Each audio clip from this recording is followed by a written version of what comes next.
हर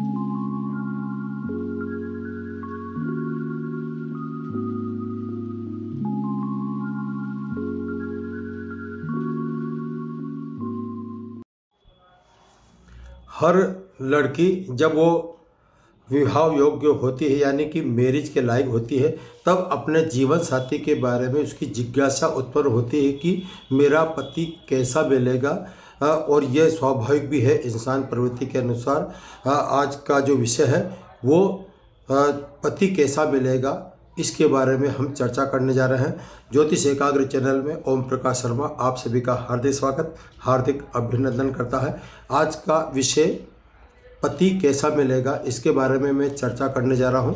इससे पहले आप सभी से आत्मनिवेदन, यदि आपने मेरे चैनल को अभी तक सब्सक्राइब नहीं किया है तो प्लीज़ सब्सक्राइब कीजिए, और इस वीडियो को जो यदि आपको पसंद आ जाए तो लाइक कीजिए। और मेरे मनोबल को बढ़ाने के लिए आप इस वीडियो को आगे बढ़ाने, अपने साथियों को, अपने परिवार वालों को इसको शेयर कीजिए। अधिक विलंब न करते आज का विषय प्रारंभ करते हैं। पति कैसा होगा? यदि किसी की जन्म पत्रिका में, लड़की की जन्म पत्रिका की बात कर रहे हैं, तो यदि किसी लड़की की जन्म कुंडली में सप्तम भाव देखा जाता है, जो भी है सातवां स्थान पति के बारे में जाना जाता है, तो सातवें भाव में कौन सा ग्रह स्थित है, उसका स्वामी कहाँ पर स्थित है, इसके लिए चर्चा करते हैं। तो हम प्रारंभ कर रहे हैं। सर्वप्रथम यदि सप्तम भाव यानी कि जन्म पत्रिका है, वहाँ देख लीजिए कि सातवां स्थान पर कौन सी राशि लिखी हुई। जैसे 7 लिखा हुआ है तो 7 का मतलब होता है इसका स्वामी शुक्र।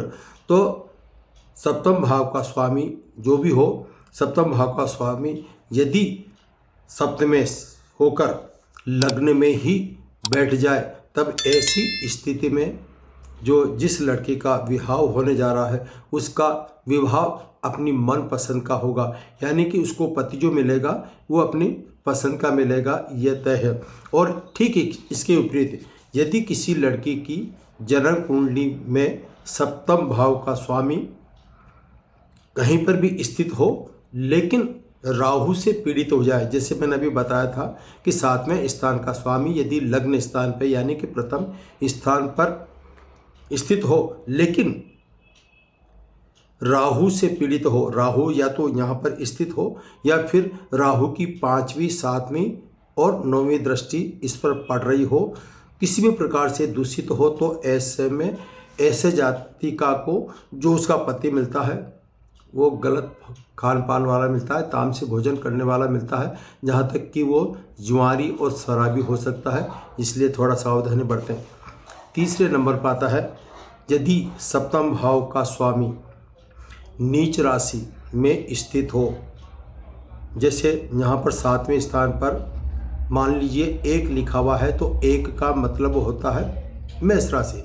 अब मेष राशि लिखा हुआ है तो इसका स्वामी हुआ मंगल, और मंगल जो है यदि 4 यानी कि कर्क राशि में स्थित होगा तो वो नीच का कहलाएगा। जैसे यहाँ 7वें स्थान पर 1 लिखा हुआ है, तो आगे गिनते हैं तो 8वें में 2, 9वें में 3 और 10वें में 4 लिखा होगा। तो 4 जब यहाँ लिखा हुआ है और 7वें भाव का स्वामी यदि 10वें स्थान पर मंगल स्थित होगा तो वो नीच राशि का कहलाएगा। नीच राशि का कहलाने के कारण जो उसका जो पति मिलेगा उसकी पसंद का नहीं मिलेगा, और यदि पसंद का भी मिल भी गया तब भी इनके आपसी संबंध सही नहीं किए जाएंगे, आपस में तकरार होगी। इसलिए ये बहुत सावधानी जरूरी है। अब नेक्स्ट चलते हैं। यदि सप्तम भाव का स्वामी, जैसे कि मैंने अभी 10वें स्थान की बात करी थी, कर्म भाव, यदि सप्तम भाव का स्वामी कोई भी हो, सूर्य से लेकर शनि तक, तो उसका स्वामी यदि जन्म पत्रिका के 10वें स्थान पर उच्च राशि का होकर बैठ जाए। अब गौर कीजिए, जहाँ मैंने जैसे 7वें स्थान पर 1 लिखा हुआ बताया था, तो वो तो मंगल। अब ये मंगल है, उच्च राशि का हो। अब यहाँ पर उच्च राशि का कब कहलाएगा? जब यहाँ पर जैसे 2 लिखा हुआ है तो 2 का मतलब हुआ शुक्र। अब इसका स्वामी शुक्र हुआ तो शुक्र उच्च राशि का 10वें स्थान पर बैठना चाहिए। अब वो राशि कोई सी भी हो, 7वें स्थान की बात नहीं करता हूँ, लेकिन 10वें स्थान पर राशि उच्च की आनी चाहिए। तो जो उच्च की राशि है, यदि ऐसे में जैसे यहाँ मैं अब फॉर एग्जाम्पल बताता हूँ, जैसे 7वें स्थान पर 3 लिखा हुआ है। 3 का मतलब होता है मिथुन राशि। मिथुन राशि का स्वामी बुध होगा। ये बुध यदि 10वें स्थान पर, जैसे हम गिनते हैं 3 से 3 4 5 6, तो 10वें स्थान पर 6 लिखा होगा, तो ये बुध ग्रह वहाँ पर उच्च राशि का होगा। तो उच्च राशि का जब स्थित हो जाएगा तो सप्तम भाव का स्वामी यदि उच्च राशि का होकर बैठ जाए तो ऐसे लड़की को जो पति मिलता है, या तो वो व्यापारी मिलेगा, कुशल बिजनेसमैन वाला मिलेगा, उसको काम के आगे फुर्सत ही नहीं मिलेगी। या फिर यदि वो राजनीति सेक्टर में चलेगा तो हो सकता है वो राजनीति के स्तर पर कार्य करता हो, राजनेता भी हो सकता है। और लेकिन हाँ, एक बात है, यदि 10वें स्थान पर उच्च का स्वामी बैठता है 7वें भाव का, तो थोड़ा शरीर हष्ट पुष्ट होता है, मोटा होता है। इसके बाद में चलते हैं, यदि लड़की के जन्म पत्रिका में 7वें भाव में यदि सूर्य स्थित हो जाएगा, तो ऐसी लड़की जिसके 7वें स्थान पर सूर्य लिखा हुआ है उसकी जन्म पत्रिका अनुसार, तो ऐसी लड़की का जो पति होगा वो उसमें सेक्स पावर कम मिलती है।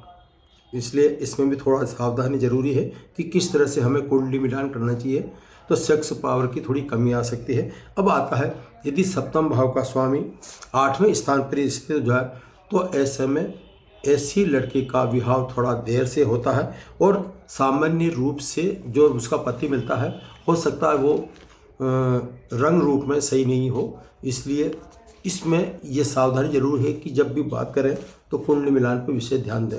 अब आता है नेक्स्ट, यदि सप्तम भाव का स्वामी 6ठे स्थान पर स्थित होगा, तो ऐसे जातिका का विवाह विलंब से होता है, अनेक परेशानियां आती है, और यदि आपने लव मैरिज कर ली तो हो सकता है कोर्ट कचहरी के चक्कर लगे। इसलिए यहाँ पर यदि 7वें स्थान का स्वामी 6ठे स्थान पर हो तो लव मैरिज की गलती नहीं करें, प्रेम रोग में नहीं फंसें, और अपने परिवार की सलाह से आप कार्य करें तो आपको पति अच्छा मिलेगा और आपका जीवन सही गुजरेगा।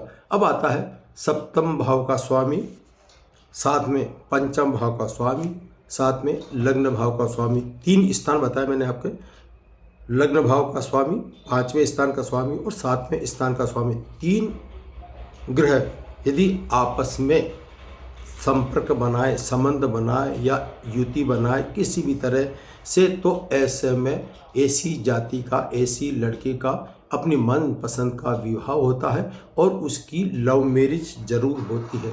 नेक्स्ट चलते हैं, यदि सप्तम भाव का स्वामी शनि हुआ, साथ में चंद्रमा भी उसके स्थित हो, तो ऐसे में ऐसी कन्या का, यानी कि ऐसी लड़की का जो विवाह होता है वो विवाह थोड़ा विलंब से होता है, कठिनाई से होता है, देरी से होता है। तो इसके उपाय कर लेंगे तो आगे जाके आपके दाम्पत्य जीवन में भी सुख हो सकता है। नेक्स्ट चलते हैं, 7वें स्थान पर केतु के साथ मंगल स्थित हो तो ये खतरनाक स्थिति है। तो कुंडली मिलान करते वक्त देख लें कि लड़की की मंगल है 7वें स्थान पर, केतु है, तो ऐसे में जो मांगलिक लड़का उसको चयन करना चाहिए।